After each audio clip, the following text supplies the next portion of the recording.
Halo Sobat Gairah Hidup. Balik lagi bareng aku, Rida Sihotang, yang selalu nemenin kalian ngobrol santai tapi penuh makna.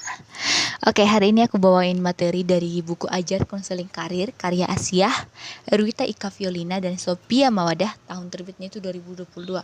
Berarti bisa dibilang bukunya ini baru ya.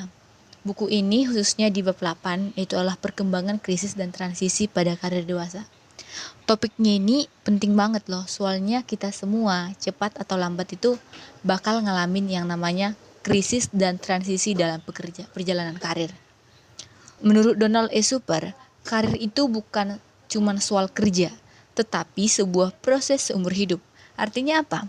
Pilihan kerja kita itu dipengaruhi oleh banyak faktor. Ada itu kepribadian lah, kemampuan, nilai hidup, sampai kondisi sosial ekonomi dan kesempatan yang terbuka. Nah, konsep utama dari Super adalah ada vocational self concept alias konsep diri vokasional. Intinya, bagaimana kita melihat diri kita dalam dunia kerja. Konsep diri itu terbentuk dari pengalaman, pengaruh kerja, keluarga, sampai role model yang kita gunakan sebagai model kita seperti itu. Nah, Donald juga menjelaskan tahap perkembangan karir itu ada 4. Yang pertama adalah eksplorasi. Jadi tahap eksplorasi itu ada di umur 15 sampai 24 tahun. Nah, di sini ada namanya masa galau lah, coba-coba jurusan dan mencari identitas kerja. Nah, kemudian ada yang kedua adalah pemantapan. Ini di usia 25 sampai dengan 44 tahun. Nah, pada tahap ini manusia sudah mulai serius kerjanya, cari posisi juga, tapi di mana di sini juga ternyata rawan krisis. Nah, kemudian ada tahap pemeliharaan, itu di usia 45 sampai 64 tahun. Di mana manusia sudah mulai menjaga posisi yang sudah ada. Jadi itu menjaga posisi yang sudah diambil dari tahap pemantapan tadi, itu menyesuaikan diri dan memperbaiki yang kurang-kurang seperti itu lagi. Jadi dia itu memantapkan dirinya seperti itu. Nah, kemudian ada yang itu adalah fase yang keempat, fase kemunduran. Nah, fase kemunduran ini terjadi di usia 64 tahun ke atas. Jadi, seperti yang sudah kita ketahui, jika usia segitu adalah udah masuk pensiun. Jadi, dalam sub tahap ini, perlambatan manusia itu sudah mengalami tahap perlambatan seperti itu. Lalu kita tarik ke dalam kehidupan kita sehari-hari, ke kondisi kita sebagai mahasiswa. Jadi, berarti kita ada di fase eksplorasi dong. Sekarang saya usia 19 tahun. Saya ada di fase eksplorasi. Kalau teman-teman ini di usia berapa? Apakah masih ada di bawah 24 tahun atau di bawah 24 tahun lah gitu. Nah,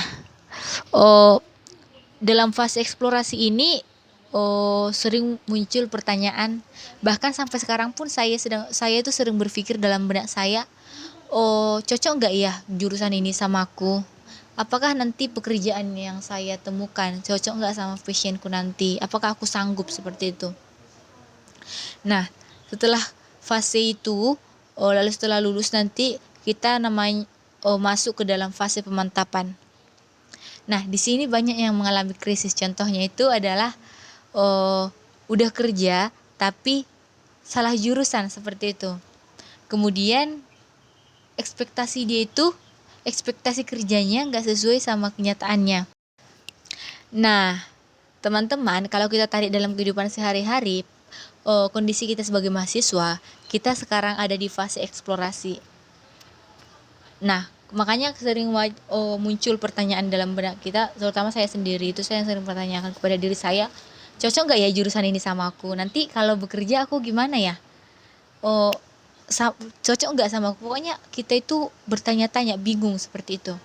Lalu setelah lulus nanti kita masuk fase pemantapan. Nah, di sini banyak yang ngalamin krisis.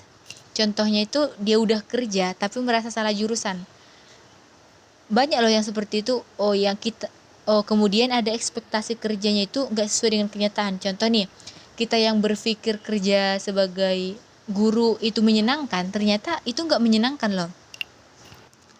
Nah, sebagai mahasiswa yang akan masuk ke dalam dunia kerja, ada beberapa hal yang bisa kita lakukan. Yang pertama itu adalah kenali diri dulu. Bahkan mulai sekarang ya, kita harus sudah mulai mengenali diri kita. pahami kamu siapa, pahami minat kamu, bakat, nilai yang kita pegang, seperti itu. Kemudian bikin rencana fleksibel supaya hidup kita tuh jangan penuh kejutan loh. Karena kalau kita terkejut itu pasti kita jadi kaku nggak sih? Nah, kemudian ada lagi bangun mental yang kuat. Di mana-mana ini sih pasti dibutuhkan. Oh, anggap krisis itu nanti sebagai batu loncatan, bukan tembok. Oke, sobat gairah hidup. Dari buku Ajar Konseling Karir ini kita belajar bahwa perjalanan karir itu bukan garis lurus, tapi ada krisis, ada transisi, bagian dari proses menuju kedewasaan dan kebahagiaan. Jadi sobat gairah hidup, jadi jangan takut berubah, jangan minder kalau merasa tersesat. Justru disitulah kita bisa menemukan arti sebenarnya dari gairah hidup. Oke, segitu dulu obrolan kita hari ini. Terima kasih udah setia dengerin aku. Sampai jumpa di episode berikutnya, dan seperti biasa jangan lupa like, komen, dan follow akun ini agar kita berbicara lebih luas lagi. Bye lagi bareng aku, Rida Cihotang. Bye bye. Horas.